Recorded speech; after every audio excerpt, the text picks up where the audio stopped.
I'm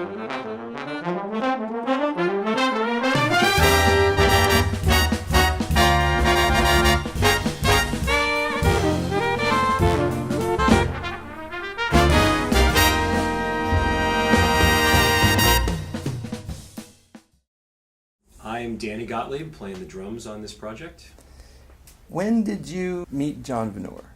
I met John Vanore through Mike Richmond. He had recommended me for a project with Adam Unsworth years ago, and I was able to play on that.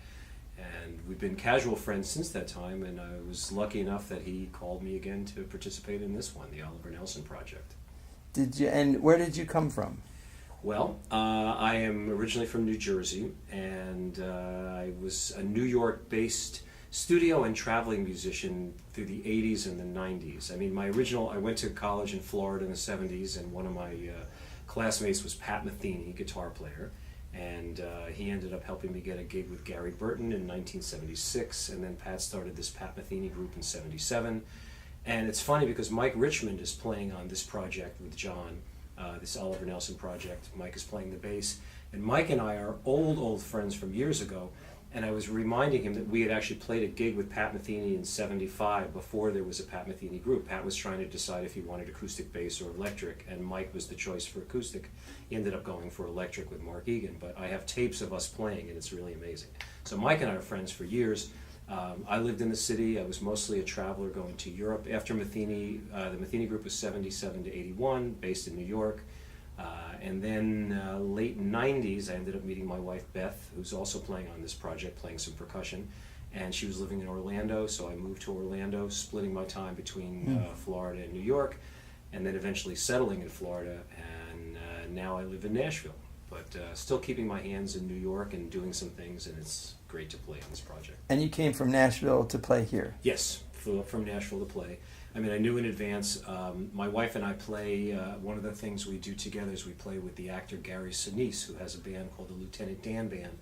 And John was nice enough to just check on everybody's schedules, and we have a gig we're playing for the USO starting right after this project, so we're able to go from here to go do that, and we were able to fit it in around everything. That's so awesome. We came from Nashville and here in New York, and now we're headed out as soon as it's finished.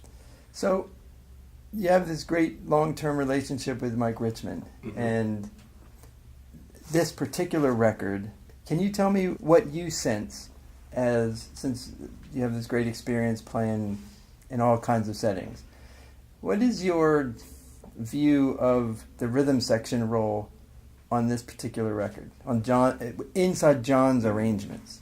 Well, first of all, John I love. I think he's a terrific musician, and he's a great person to run things as well as play and arrange. And everything I've done with him, especially Adam's record, I have the utmost respect. So when he was talking about the Oliver Nelson project, it was exciting just to see what his take was going to be, although I had no idea how significant Oliver Nelson was in his life, and that even makes it more thrilling. And John also called to our attention that Oliver, even though we as musicians kind of grew up listening to some version of his music, that to the general public he's all but been forgotten in a way. He's not in the mainstream because, when someone passes away and there's no ghost band, some of that music really falls through the cracks. So what he did is he sent us links to listen to all of the material we would be doing. So my first thought was to just see what had been done and how close to the original do you want to be, and John said, use that as an influence. So I was listening to all the drummers, especially rhythm section, but specifically the drummers, to see kind of what they did. And there's some live versions which are crazy and wild. I didn't even know who was playing. John told me it was Bernard Purdie. And then you can understand how, because he's a very fun-loving guy, so there's a lot of stuff on there that's really loose. And then some of it, I was kind of imagining who the drummers were, thinking it was Elvin Jones and maybe some other people, and it was Grady Tate on a lot of it. Grady Tate was a New York-based musician who could imitate a lot of drummers in his own way. So he's playing some spectacular drumming on all of these recordings, except the one that Bernard Purdie is on. So I kind of listened to his take on what he did, thinking I would just add my version of it to it, and that's kind of what John wanted. And Mike Richmond and I both, at different times, got to play with the Gil Evans Orchestra. And we also got to play with George Gruntz, who was a Swiss composer who has since passed away. So both of those bands promoted looseness and musicality and spur of the moment improvisation more than absolute precision. And John was indicating that when sometimes the role of a drummer in rhythm section traditionally is to play in time and make things really accurate. Remember Mel Lewis used to talk about he would sit there to see if he was really at the same tempo in the very beginning to the end. I mean, that's kind of the goal. But John was saying, when you listen to these recordings, you're going to see that it goes faster, it goes slower, it's loose, it's not exactly perfect. And that's the feeling of live and organicness in this age of digital, everything is quantized, to give it an ebb and flow. So the rhythm section idea, I think for Mike and I especially, along with Jim on piano and Greg on the guitar, was to kind of have the precision of jazz musicians at the highest, trying to go for the highest level, but also with the looseness of live performance where it kind of ebbs and flows, and sometimes the horns lay back, so you kind of let it go back and go forward, and it sounds like it's not a machine and really played live, and I think that's what we're going for. I know one of the things that he strives to get is a real small group, like a quartet vibe, with the rhythm, but yet accompanied by horns. Right. Do you have that sense playing it? Yeah, I mean, the sense of it being a small group in a big band, that's something that I've been listening to and kind of striving for ever since I heard the Thad Jones Mel Lewis Orchestra in the 60s when I was a kid. Mel was somebody I was very close to, and they were like small group within a big band.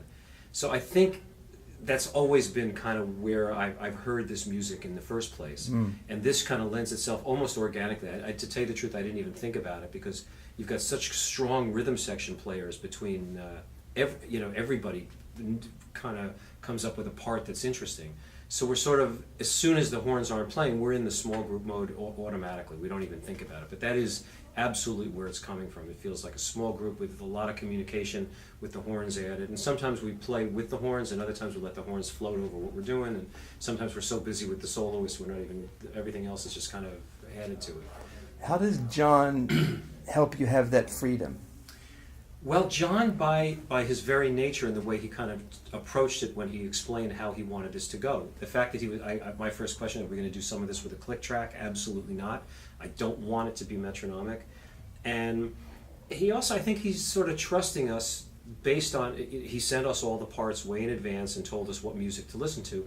So knowing that we would all do our homework and at least get the feeling of what it was, I kind of have asked him a couple of times, is this the direction you want it to go? And he's, if it seems like it's too mechanical, he'll get out of it. Like a couple of times he was conducting and he was really laying the tempo back, which is not traditional. It's really to create something which gives it a lot of space. And so he's kind of guiding us. And sometimes he's even dancing up there when he's conducting, so I'm kind of watching his body language to give us an idea of where he's feeling it, and then that kind of allows us to sort of play with it and work within the framework. But he's definitely the ringleader in keeping everything together and a visionary, and it's just such an incredible project. I'm thrilled beyond belief to be involved. What would you, if you had to tell somebody who never heard of John Vanore or Oliver Nelson, how would you describe this? Well, I would say that if I had never heard of John or Oliver Nelson, I would say that John is a consummate musician who's a player and an arranger and has had experience in all types of music, from education to performing. He's been on the road with Woody Herman, and he knows, what high-level performance in small group and big band is. And then the fact that one of his heroes, who he met when he was a kid, as he explains the story, I'm sure everybody's going to be talking about that he went to a camp, and that Oliver Nelson, just like all of us who have had mentors where somebody changes your life. My first one, who I still hold near and dear, is Joe Morello, the drummer from Dave Brubeck, was my teacher from 16 to, for 40 years, so 16 to almost 60 years old, I was around Joe Morello. Oliver Nelson is kind of John Vanore's Joe Morello, even though they didn't spend that much time together, but as a kid it affected him so much that this music obviously has been a part of John since he started Oliver Nelson's music, checking it out, learning from it.